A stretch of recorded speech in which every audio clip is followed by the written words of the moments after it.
Hello बच्चों, आज हम मोशन पढ़ने वाले हैं। तो शुरुआत करते हैं। तो मोशन क्या है? तो कोई भी बॉडी, कोई भी ऑब्जेक्ट जब अपना पोजीशन चेंज करता है विथ टाइम और विथ रिस्पेक्ट टू सराउंडिंग, उसे हम मोशन कहते हैं। Body changes its position with respect to surrounding and time. इसका मतलब क्या है? जैसे कि कोई एक ऑब्जेक्ट है, ये ठीक, ये ऑब्जेक्ट अभी यहां पे है, अब ये यहां पे आ गया, तो क्या ये अपना पोजीशन चेंज किया?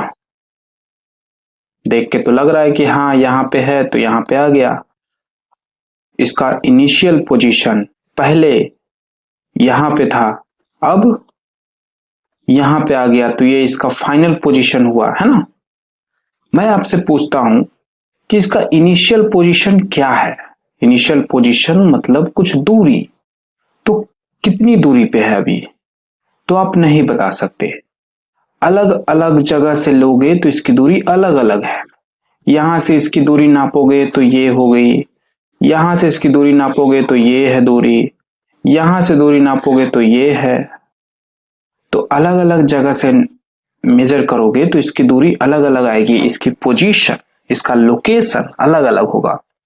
तो कोई एक फिक्स कर लेते हैं। मान लो ये यहाँ पे कोई चीज है, जैसे कि मान लो पेड़ है या टेबल है, कुछ भी है, पेड़ है।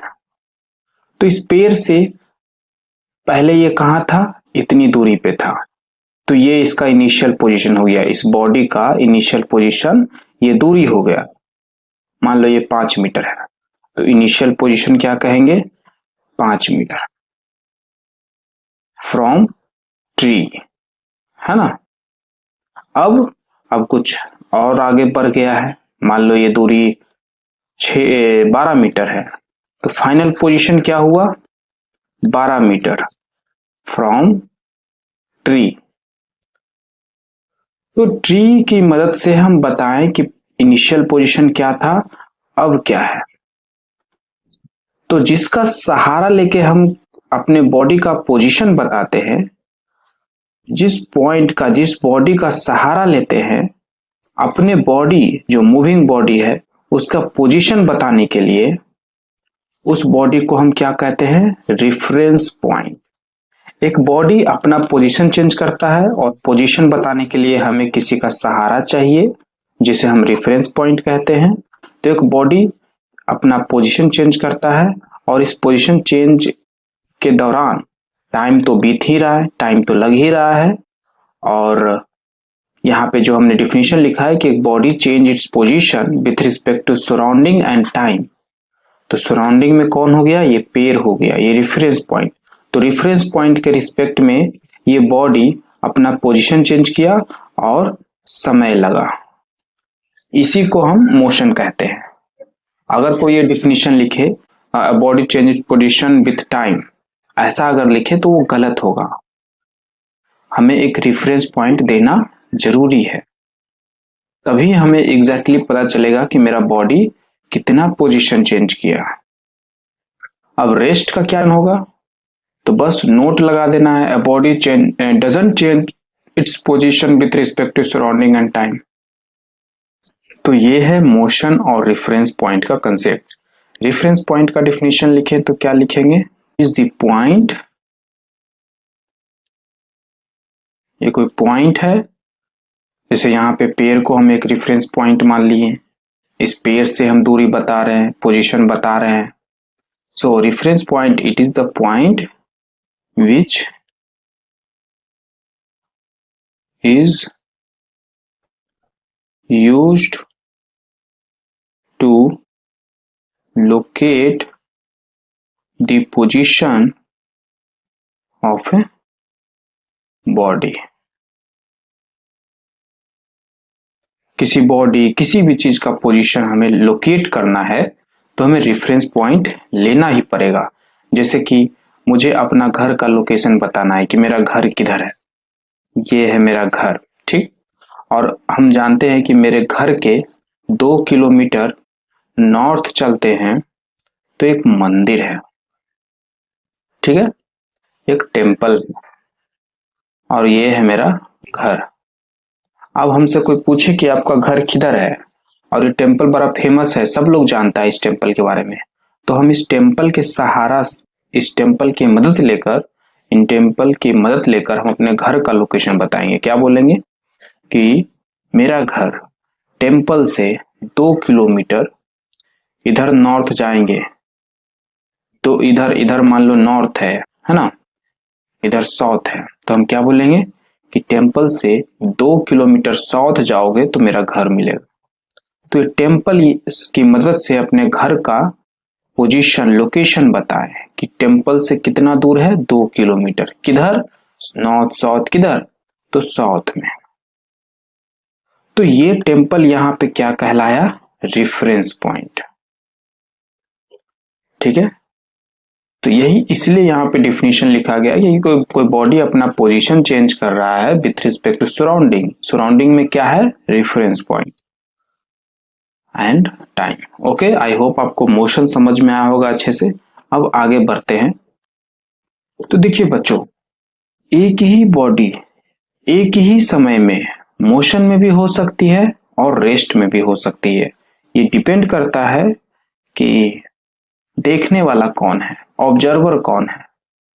पीछे के एग्जाम्पल में देखें तो यहाँ पर एक पेड़ था और एक ब्लॉक था बहुत बड़ा, मान लो कोई काट हो, है ना, कुछ काट है, कुछ बैलगाड़ी वगैरह कुछ।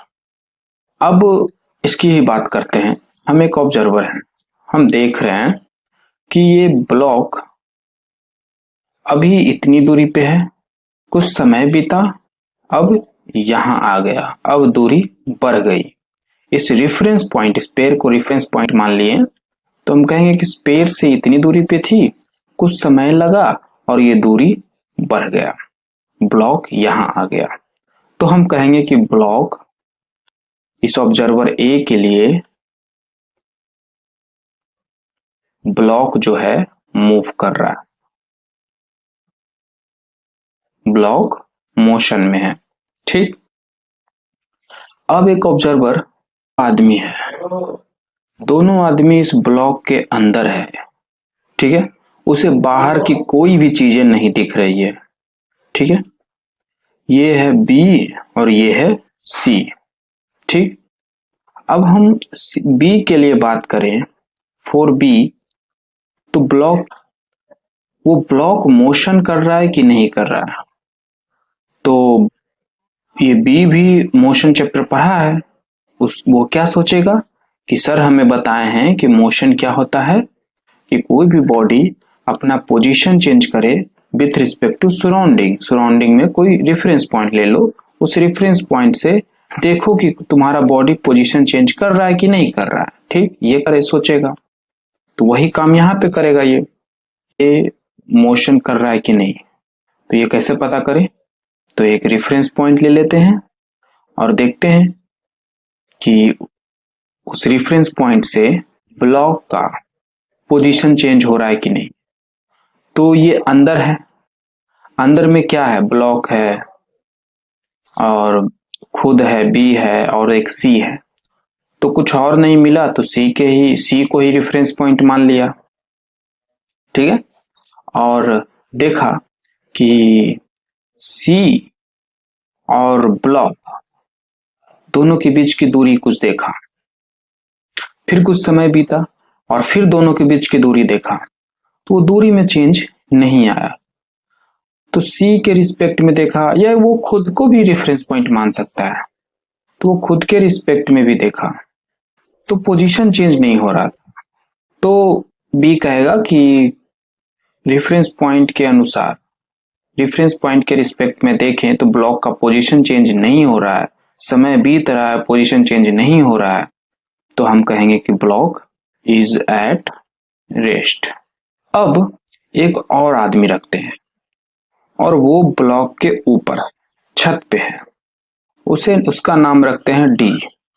डी के लिए ब्लॉक मूव कर रहा है कि नहीं कर रहा है, तो आप कहोगे कि हम तो ये ब्लॉक पे खड़े हैं और ब्लॉक और हमारे बीच की दूरी, पोजीशन, हमारे दोनों बीच की दूरी चेंज तो हो नहीं रही है। तो मेरे अनुसार अगर डी अपने आप को रेफरेंस पॉइंट माने और पोजीशन देखे ब्लॉक और खुद के बीच का, तो समय बीत रहा है, पोजीशन चेंज नहीं हो रहा है। तो for D block is at rest, है ना।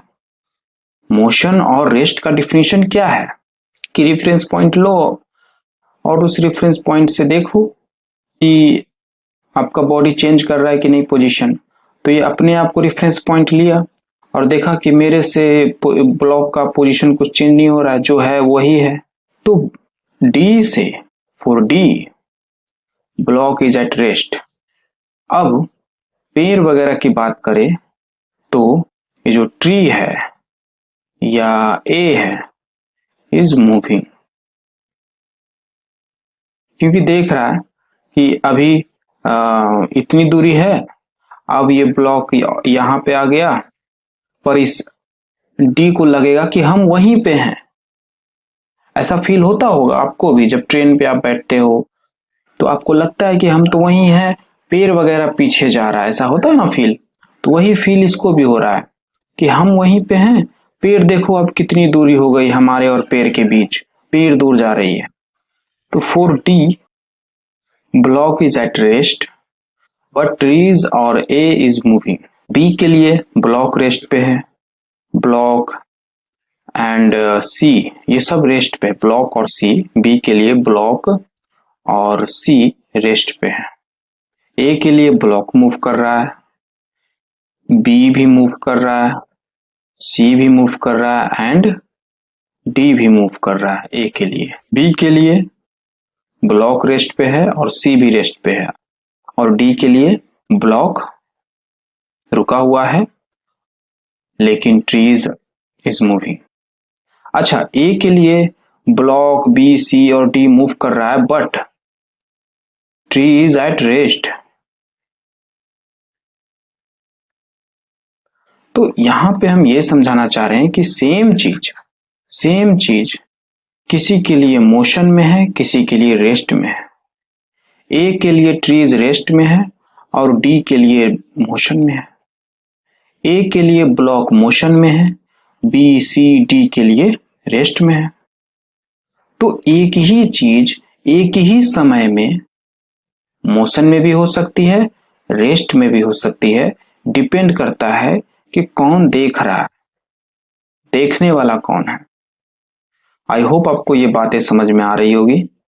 एक और नोटिस करने वाली बात है, इस कन्वर्सेशन के दौरान हमने रेफरेंस पॉइंट पेयर को ही नहीं ऑब्जर्वर को भी लेके काम किया, है ना। जब डी को देखना था कि ये ब्लॉक मूव कर रहा है कि नहीं, तो वो अपने आप को ही रेफरेंस पॉइंट मान के दूरी मेजर किया। ऐसा कर सकते हैं, खुद को भी कर सकते हैं। तो रेफरेंस पॉइंट आप किसी कुछ भी ले सकते हो,